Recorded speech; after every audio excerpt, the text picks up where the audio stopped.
Hello everyone, welcome back to Ontology. Today we have D2C ambassador himself, the founder of Dr. Vaidya's Mr. Arjun Vaidya.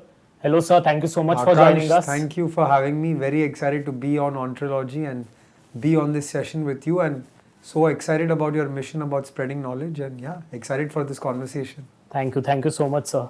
So just let's start with the Dr. Vaidya story. How did Dr. Vaidya happen? How did you grow it? And how did you successfully exit? Sure. So look, I think the story of Dr. Vaidya's ties into the story of my family very closely as well, right? So Vaidya, my last name means Ayurvedic doctor. I come from a legacy of 150 years of Ayurveda in my family. So my grandfather, great grandfather, and generations before, all Ayurvedic doctors.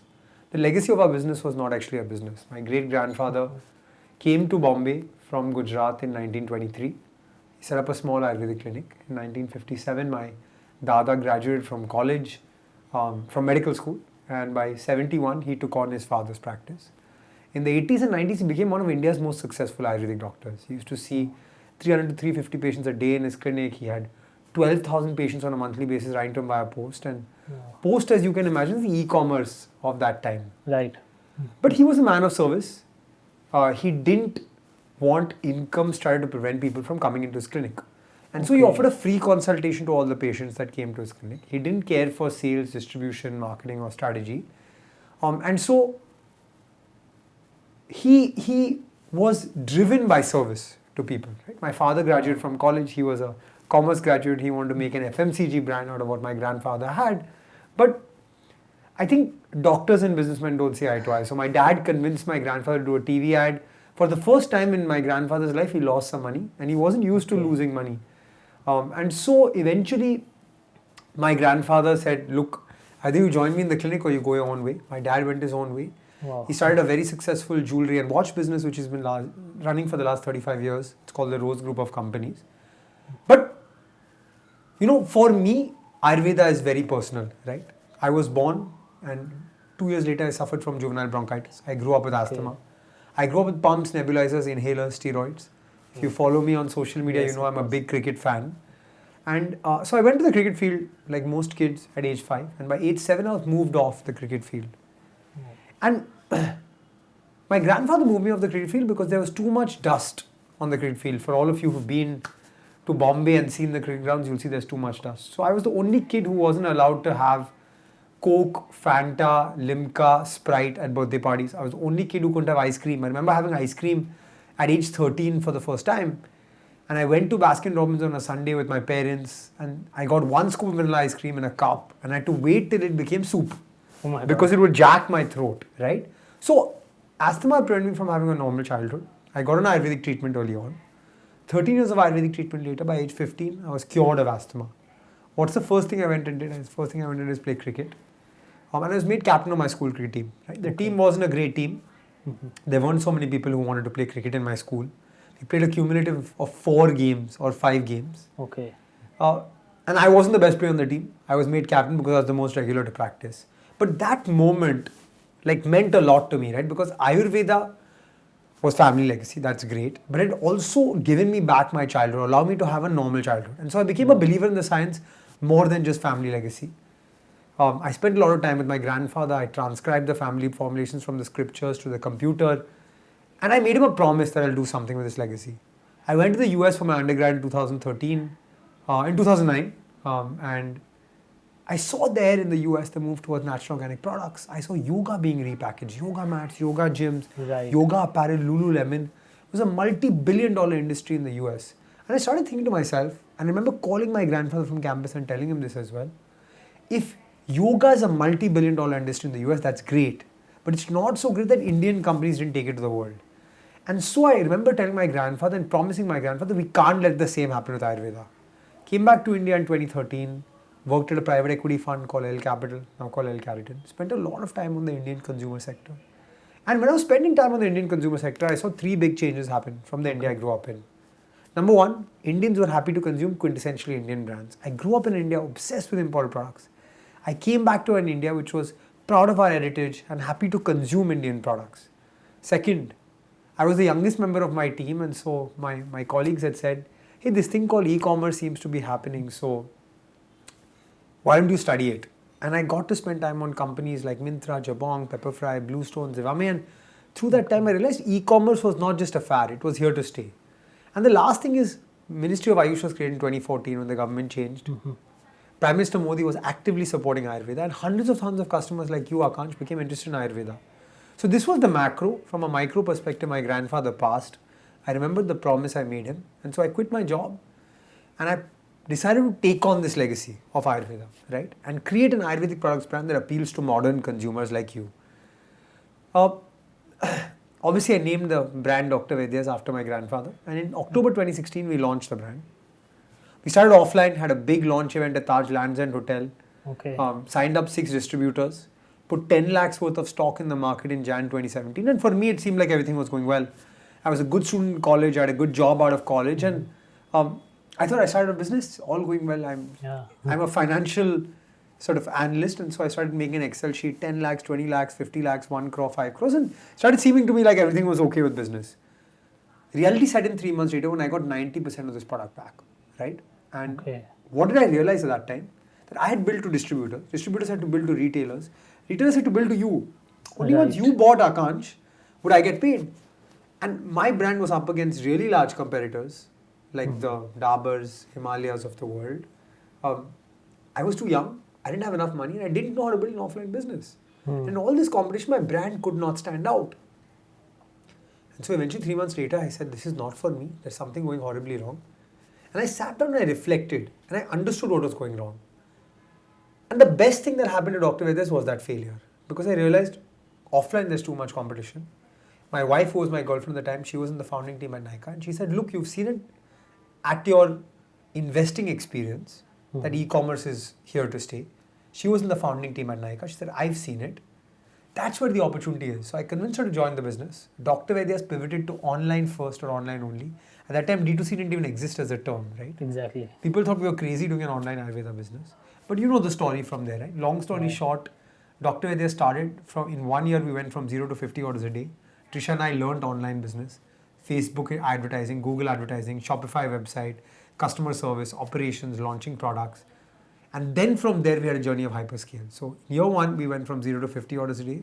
And 2 years later, we went from 50 to 5,000 orders a day. We launched 80 products, reached 2 million plus transacting customers. But if you ask what the biggest success of Dr. Vaidya's was, we reached 16,500 pin codes. That's 60% of India. We gave access to high quality Ayurvedic formulations, care, and a free consultation, which my grandfather used to give, at the touch of consumers' fingertips. And so customers in Imphal, Anantnag, Jammu, and Muzaffarnagar got access to these Ayurvedic products at the touch of their fingertips. That was the success of Ayurveda, and that was the power of Dr. Vaidya's. As many of you know, we raised money from RP Sanjeev Goenka Group in June 2019, and eventually in March of 21, we made an offer to acquire the business. At that time, Trisha and I thought it was fair value, and so we took the hard decision of letting go of our baby and sort of letting our baby graduate. And in March 21, we officially exited our equity position in the company. Wow. But it's wonderful to see how each and every dot throughout your life connected, and the connecting dots. So the Steve Jobs speech just clicked, how you were saying from the free consultation to you learning about e-commerce, your wife working with the founding team of Nykaa, and everything coming together and building Dr. Vaidya's. And you don't know how it comes together, right? Exactly. So I'll tell you one more story about the connecting dots and the switch flipping, or 2 more stories, right? Because this is important. Entrepreneurs always have these signs. So I made a decision that I wanted to take forward my grandfather's legacy, but I had a high paying private equity job, right? At age 23, 24, I was earning 30 lakhs a year. That's very difficult to say bye to. So I was like, okay, but can I leave this comfortable job, right? And then I remember 2 things happened. One, I was at my dad's 50th birthday in April 2016. His team from his office had organized a small celebration for him in the office. And I gave a speech, right, about how my dad had affected my life.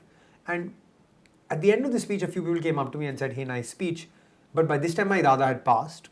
And his nurse of 17 years came up to me. And she said, you're talking about your father, but are you going to let your grandfather's legacy die? And for every entrepreneur, you have that one moment that switches, that flips the switch on, right? And that was the moment for me. And then a few weeks later, the house that my grandfather lived in, after he passed, my grandma moved in with us. The house that he lived in, nobody was living there except one staff, and the AC caught fire, and that house completely, Akash, completely burned down. Wow. My parents were out of town, so and my brother was in college, so I went to that house, and I've grown up in that house. It was a tough sight for me to see that house completely black and burned down. Two things survived. My great grandfather's writings on Jainism Oh. and our family formulations on Ayurveda. And so for me, it was a sign from God, right? And it was a sign that I had to do this. Because if the entire house burned down, everything in that house was black, but only these two things survived. Wow. And so that was the That's moment I amazing, said, look, I'm 24 and a half years old, I have nothing to lose, I have to take forward this legacy. What's the worst that can happen? I'll fail. Exactly. But it's worth taking a shot. So that's why most of the entrepreneurs don't take the step. They have that failure syndrome, They have that that fear. they might just fail. They are leaving the job, which is giving them comfortable money. Then why And to so take I that was step? lucky I got a failure early on as well. I was Right. very lucky that I faced failure early on, because sometimes when you get success too fast, you don't know how much failure you'll go through as an entrepreneur. And to fight failure with grit and resilience, that's the hallmark of a good founder. And I got to face failure early on. And obviously, people say that through the journey, things get better, things get easier. Failure is part and parcel of the founder journey, and you face it all the time. Absolutely, absolutely. You just mentioned how rare D2C was when you started. No doubt that it is booming. In fact, it is expected to be $100 billion market in India by 2027. However, for a matter of fact, D2C did not even exist a few years back. We've heard about business to business, we've heard about business to government, we've heard about business to consumer. But suddenly D2C has come up. What exactly is D2C and how is it different from B2C? So D2C is direct to consumer, right? All of us know about offline retail. All of us buy from kirana shops, all of us buy from chemist shops. What we don't know is the chain of process that happens from the manufacturer to the retailer or to the end customer, right? So there is a manufacturer or a brand. They produce the product, they then transport it to a super stockist or a CNF. The super stockist transports it to a distributor who may transport it to a wholesaler who eventually sends it to that store, the retailer, where you buy the product from. So there is brand, CNF or super stockist, distributor, wholesaler maybe, retailer, then end customer. At least 3 to 4 layers between the brand and the end customer. D2C removes these layers, removes these middlemen, and allows the brand to go direct to the customer. Example, if you came on drvaidyas.com, you placed an order, the product came from my factory to my head warehouse and then went directly to you. So we skip these layers of middlemen and allow you to reach directly to your end customer. What does this give you? Right? Why is this so exciting? And why do I have a podcast called Direct to a Billion Consumers on this? Why is everyone talking about D2C now? Because D2C gives you something other channels don't give you. It gives you the superpower or the secret sauce of data. What does it give you? On every order you get on your website, you get a name, an email address, a phone number, an address, as well as the product the customer has bought. For you to be able to get that data as a brand from a retailer, and you have hundreds of thousands of retailers, about the customer will take you a long time. But D2C gives you that data real time. So it allows you to talk to these customers about other products, cross-sell, upsell, get the customer to repeat, and control the entire life cycle or journey of the customers. I had 2 million plus transacting customers on Dr. Vaidya.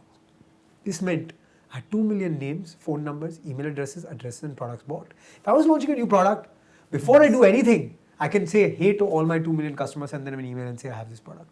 And a bunch of them will actually contextually buy from me because they trust my brand already. And that is the real power of D2C, which other channels have not been able to give. While there are other advantages of each of the other channels, of consumption, of sale, B2B, B2C, retail, offline, all of these things, this is really what D2C is, but also what D2C gives you that no other channel gives you. Right. So say if I want to get into D2C, where should I start from?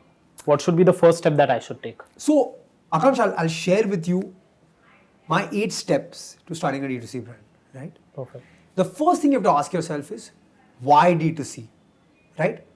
Why are you going D2C with this product? And when you say why D2C, you say, what's the problem? what's my solution, Yeah. and why do I have a right to win, right? So the first step is why D2C and what's my product. Once you identify this product, right, you then go to manufacturing the product. This means ideating, doing focus groups, creating packaging, doing surveys, testing the product, and eventually manufacturing the product in a pilot batch, right? The third step is creating a brand. So you have this space, this niche, you have this product, now you have to create a brand around it, right? So you have to think about what's my vision, what's my mission statement, who's my customer TG, what are my brand's qualities, what's my brand tone of voice, what does my logo look like, what does my visual guidelines look like, Yeah. etc., right? So step 3 is identifying a brand. Step 4 is creating a storefront now, right? And your storefront could be your website, or it could be a marketplace. It could be Amazon, it could be Flipkart, it could be Nykaa, it could be Netmans. But merchandising this product that's branded on this platform. If it's a website, it has to be conversion friendly, setting it up on Shopify, making a simple journey for the customer to transact, right? From this, we have this website now. Now we need to get customers, right? So step 5 is customer acquisition and marketing.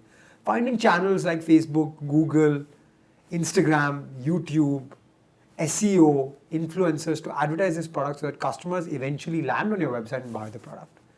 Now that you've got these customers, they've transacted, you have to go through the entire operations journey. You've received an order, you've got to pack the order, put the product in the courier bag, transport the product, use logistics, and eventually with COD, ensure the product doesn't come as return and actually reaches the customer. Right? So it's the operational journey that you've delivered the product. And given the Zeptos and the Instamarts and the quicker commerce and the Amazon Primes, Right. this is a very important step of the journey. And so how the product reaches the customer and how fast the product reaches the customer, and that moment of truth for the product reaching the customer, that is very important. From there, you have step number 7, post-order journey, right? So this is the critical part of saying, okay, you've got the product, what's the feedback, how has it worked for you, is there anything we can improve, and then getting the customer to buy again. The secret sauce, using the power of D2C, using the data to get attention. And then eventually step number 8 is hyperscale, right? So you've done all of this, you've got these orders, you've got these customers to retain. Then you go through the journey of what Dr. Vaidya's went through from year 2 to year 4, 50 to 5,000 orders a day. How do I replicate this journey at significant scale? Right? So I'm going to recap those 8 steps. Why D2C and finding a product. Then manufacturing the product, doing the surveys, getting the product tested. Number 3, creating a brand. Number 4, creating a storefront, whether it's a website or a marketplace. Number 5, acquiring the customers, using the right marketing channels to acquire these customers. Number 6, operations, logistics, and dispatch. Number 7, post-order experience, getting the customer to come back. And number 8, hyperscale or scale. That's the 8 steps for me. In short, I mean, obviously each of these steps will take hours to explain. Right. But in short, bite size, this is how you can think or build a mental model of building a D2C brand. Wonderful. You also mentioned... And all these tips shared specially on ontology. Thank you. You also mentioned in the step 5 about acquiring customers. And for D2C, I believe the most prominent channels would be social media marketing or Google AdWords and all. But given the rising cost of these channels, how do you think that D2C brands can manage to keep their P&L in green? So I think, look, the world was different when I was building Dr. Vaidya's. What was different in this world from today, right?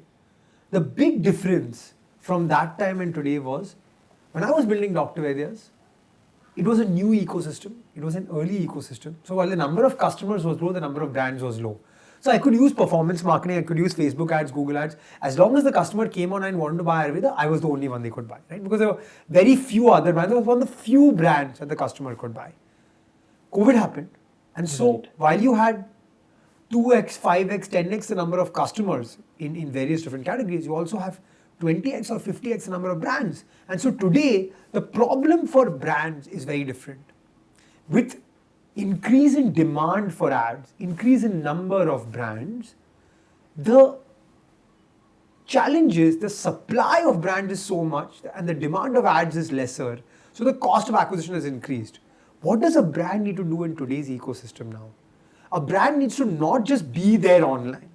A brand needs to be there online and convince the customer to buy that brand over the other 10, 15, 20, 30 brands.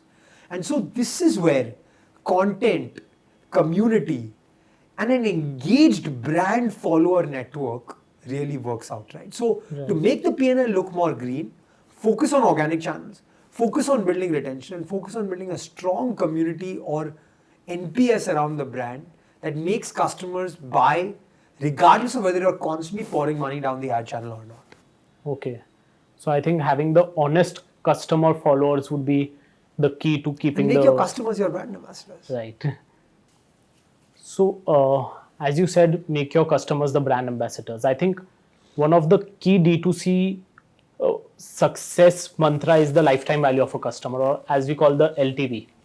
So if you could explain our audience what exactly is LTV, how do you determine it, and more importantly, how do you increase the LTV of your consumers? So LTV is the real important term when we talk about D2C. And what is LTV first? LTV is lifetime value. Now I talked to you earlier about the secret sauce of D2C. You have names, numbers, email addresses, products bought of customers, right? Now, I purchased lenses for my wife 21 months ago on lenscart.com. Okay. 21 months later, every single month, I have purchased lenses for my wife. And by the way, she's bought 5 pairs of glasses from Lenscart as well. Okay. That's the LTV. That's what LTV means. That I have spent 85 to 90,000 rupees on this platform after they acquired me once 21 months ago, right? And so, why is LTV powerful before I go into what is LTV? LTV is powerful because whether Lenscart spent 1,000, 2,000 or 5,000 rupees to acquire me in the first order, I have spent 21 months with this brand and spent so much money and been so loyal to the brand that it eventually becomes irrelevant what they spent to acquire me, right? Now, why is LTV important? Because when a customer transacts D2C, right, there is, I'll walk you through a simple D2C P&L. There is MRP minus discount, giving you net realization for the customer. You minus cost of goods sold, how much it takes to manufacture that product, giving you the gross margin. Below that, there are largely 3 costs, right, that a company has to incur before they get the product to the customer. Cost number 1 is logistics cost. Cost number 2 is packaging and payment gateway charges, so the boxes, the courier bags that the product goes in. And cost number 3 is customer acquisition cost of digital marketing to acquire this customer. Eventually, that gives you the net realization or the contribution margin, right? What's really exciting is that the next time the customer buys from you, while the MRP or the discount may remain the same, the gross margin may remain the same, the packaging and logistics cost may remain the same, the customer acquisition cost is significantly lower because the second time you're acquiring the customer, you're only doing retention ads or retargeting ads on Facebook and Google, or you're doing an email, SMS, push notification or call to get this customer. So the customer acquisition cost can be 1/3, 1/4, 1/5, if not 1/10. And so, on the second, third, and fourth order is when a D2C brand really makes money, which is why the lifetime value and pushing repeats is really important. What can customers or brands, what can brands do to get their customers to come back? One, and bare minimum, have an amazing product experience. So, from the delivery to the unboxing to the quality of the product, all of these things are really, really important for the brand. Number 2, reach out to the customer at the right time. Don't reach out too early. Don't reach out too late. Reach out to this customer at the right opportune time. That's really, really important. And number 3, engage with this customer more than just selling products. If you're able to do all of these things, you're in a very good place. Wow, great. So, from a customer's point of view, what are they expecting from the D2C brand? Like you said, engaging at the right point of time, High quality products, and simplifying their buying experience. Absolutely. Right? So, anything else that you feel that customers would be expecting from a D2C brand? I think customers expect from a D2C brand more than just product. They expect to be bought into a vision and a mission, right? So when our parents grew up, it was what? Today it's why, right? And so customers want to feel a part of a movement, want to feel a part of a tribe. And so they resonate with your content, they resonate with your social media, they resonate with what you talk about. I think all of these things are really, really important, right? And so now we're thinking about or talking about mission-led brands. Customers resonating with brand mission. These are important as well. There is a belief that D2C brands need big money. The entire D2C segments that needs big money. So only those with big money can actually make it big in D2C. How true is it? Look, I don't agree with this, right? As long as you get your basics right, you can actually run a D2C business with a limited amount of capital as well. There has been money that's poured into the ecosystem, but I think as an investor now, outside of running a business, money is required for a particular purpose, right? I think people have got too excited by unicorn rounds and funding rounds and news and press and media. When you raise money from an external investor, you have a fiduciary responsibility to give them return, right? And so you should raise money only because you need the money. You should know why you're raising the money. But I know of bootstrap D2C brands doing 60 crores, 80 crores and 100 crores per annum. As long as you pull the right levers and you do your basics right, you don't actually need big money to run a D2C business. I don't totally agree. Certain businesses may need it, but there are ways to do it without external capital, large capital. Great. So there are many success stories in D2C like Dr. Vaidya's, we know Mamaearth, Lenskart, Boat, and many such brands. But for a matter of fact, there are many unheard failure stories as well. What do you think that these successful brands are doing that these unsuccessful ones are not being able to crack? Yeah, I think there's three things I'll talk about, right? One, the brand means something. The brand stands for something. It's not the same product as someone else is selling at a lower price, or same thing at a slightly cheaper quality, right? It means something, stands for something, is long lasting. Number two, all of these brands have really, really strong technicals. E-commerce today is a technical business. Performance marketing is technical. SEO is technical. Website conversion rate is technical. Influencer marketing has data behind it, right? So they know their technicals of D2C. Number three, and most important, which is something I under-leveraged on as a young founder, they have strong, empowered teams, right? Okay. D2C requires so many different divisions. If you're manufacturing, then the supply chain, procurement, running the factory, compliance, and there's sales, distribution, marketing, strategy, legal, HR, IT, admin, ops, and customer service. So many different divisions. You can't do it alone, right? So Trisha and I initially, because we were young, we thought we could do it on our own. What we realized later is that you can't, we thought we were working 16 hours a day, but you can't work 16 hours a day efficiently. So you're working 12 to 14 hours a day. 2 into 12 is 24, 8 into 10 is 80. So 8 people working 10 hours a day or 10 people working 8 hours a day, the compounding factor of that is much more than 2 people working 14 hours a day. And that's the power. So recapping the three things: one, you have a really strong brand. Number two, you know your technicals. Number three, you have an empowered team. I think that's what the best brands do better than the others. Okay, wonderful. And also, I think somewhere there is a factor, like you said, with young entrepreneurs, they feel that they can do it all alone, or probably they'll outsource a few things and rest they can manage. But that's where I think they're lagging. Absolutely. And we were lagging as well, by the way. Right? We were lagging, and in 2019 we realized that that we really need to leverage on team.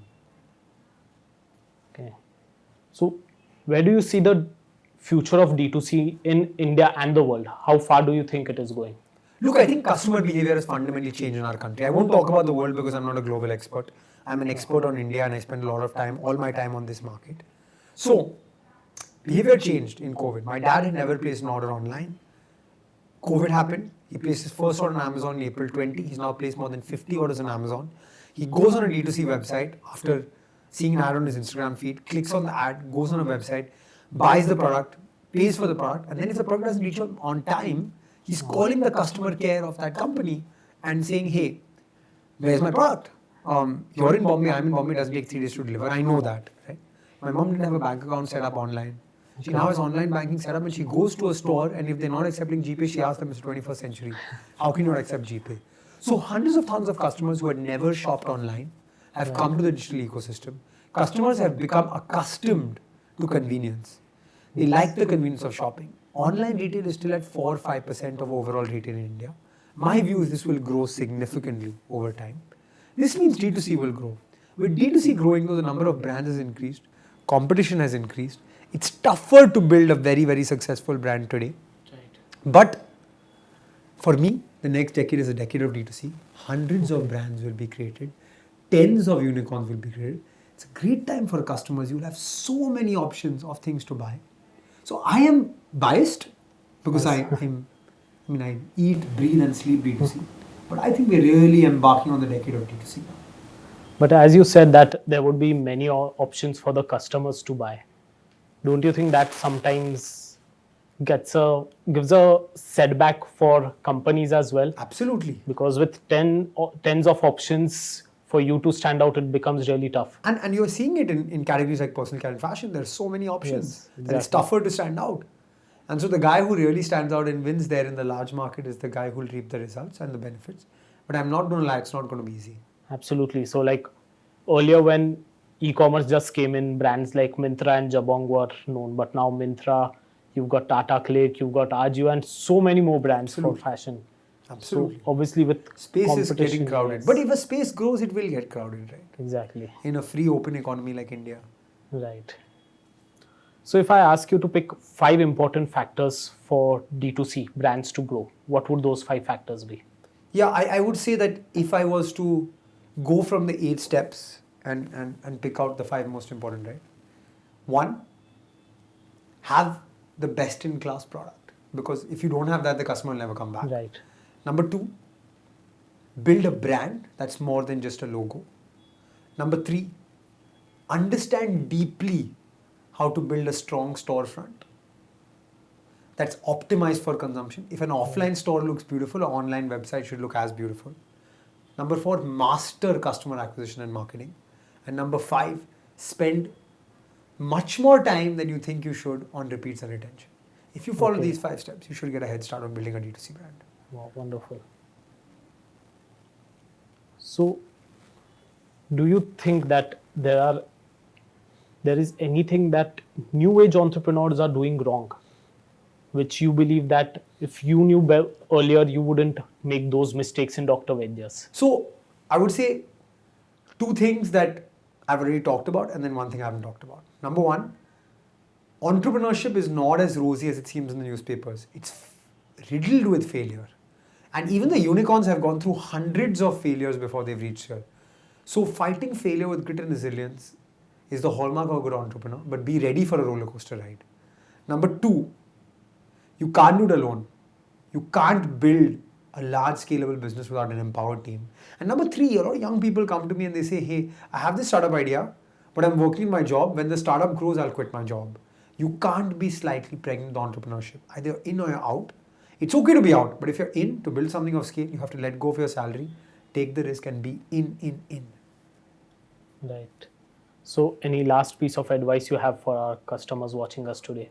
I think we are in such an exciting time for the startup ecosystem, for the early stage ecosystem. Startups are truly mainstream. There are so many amazing platforms sharing amazing information. Use the digital ecosystem wisely and be a part of this amazing, beautiful ecosystem that's being created. Last parting words would be stay hungry, stay foolish, and keep building. Thank you, Akansh, for having me. It's been an absolute pleasure. Thank you so much for coming over. I'm sure we've learned a ton from your podcast today. It was absolutely amazing to have you. The steps you've shared, the knowledge you've shared, I'm sure that your wisdom will help everyone watching you today. Absolutely, and I hope to be back soon on Ontology. Thank you so much for Definitely having me. looking to have you again very soon. Thank you so much, Arjun, Thank you. for seeking time out and stepping in here. Thank you. Thank you, everyone. Don't forget to attend the case study attached. And if you all have any doubts, feel free to write to me at akansh@onthrology.com. Thank you.